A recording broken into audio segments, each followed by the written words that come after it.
So Jason, you guys started in the fragrance business. Talk to us about what exactly you do and what the legalization of marijuana means for you.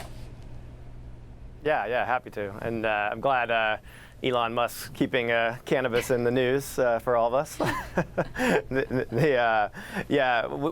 Gingko started in the fragrance industry. So what we would do is take the genes from say like a plant like a mint, right? So you get mint oil from a mint leaf. We would take the genes from mint, move them over into brewer's yeast, right? Like the kind of yeast you would use to make beer. You brew it up. Instead of beer coming out, mint oil comes out. It's a lower cost of goods, more stable supply. You don't need to, you're not subject to weather and things like that. And so we saw that technology and said, well, we could apply this in the cannabis industry to produce some of the key ingredients that people are actually looking to the plant to get, whether that's for recreational or medicinal uses. And so that was the original technology at Gingko that led to the partnership with Cronos. Now, you have a PhD in bioengineering from MIT, so I know you can explain this and hopefully in layman's terms, but as I understand it, you can, for example, if marijuana gives you the munchies, quote unquote, and makes you want to eat, you can make it not do that. How do you do that? Yeah, well, or like say it doesn't smell great for a lot of people, right? So if you think about what you're getting when you're when you're taking the entire flower, from the cannabis plant, you're getting all kinds of things in there, right? Some of them don't smell good, some of them are things that make you hungry, right? But it turns out there's only a few, and with Cronos we have a list of 8 key ingredients. Some of the ones that are well known are things like THC or CBD oil, for example, but there's others that are known to have really positive effects, whether that's psychotropic or medicinal, right? So CBD oil, for example, is CBD's first FDA-approved drug from cannabis just about 3 months ago, a company called GW Pharma for epilepsy, right? So those are ingredients that if you make them in isolation, you can get kind of what you want without all the stuff you don't. And this is why I think you see a lot of interest in this, particularly around things like beverages and edibles, and when you're not Elon Musk doing smoking a blunt or something, but rather trying to do an actual like a beverage you could have in a bar. And so I think people see that as the future for the technology, and this type of approach, biotech, is the way you could make it. Well, and Elon Musk smoking marijuana, even though it's legal in California, still has this stigma around it.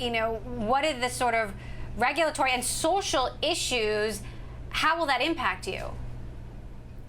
Yeah, I think this is I think a key question around this technology, and it's sort of like if you look at the story goes, I think, around like Steve Jobs, for example, right? Talked a lot about using all kinds of recreational drugs and that having all kinds of positive effects for him, right? So I think there's an interesting thing where it's legal technology, even in the tech industry, for example. There's been a history around this stuff. But at the same time, there's a stigma associated with it. And I think what's happening is, as you're seeing it becoming legalized, people are recognizing, well, what are the other options, right? Like today, alcohol is a popular recreational drug. It's not the safest thing. It's not the healthiest thing. And so I don't know if you saw about a month ago, Constellation Group, which is the owners of Corona, invested about $4 billion into a Canadian cannabis company. And so you're seeing the big alcohol companies look at this and say, all right, the corner is turning. This is going to be both a threat and an opportunity for us, and it's going to give people more options. If, for example, they're someone who alcohol isn't the safest thing or isn't a healthy thing for them, maybe this is an alternative. So I think it's going to end up being part of a set of options for people, and I think you're seeing the market reflect that's becoming reality. So talk to us about this partnership with Cronos and what that means for you and how much money there is to be made.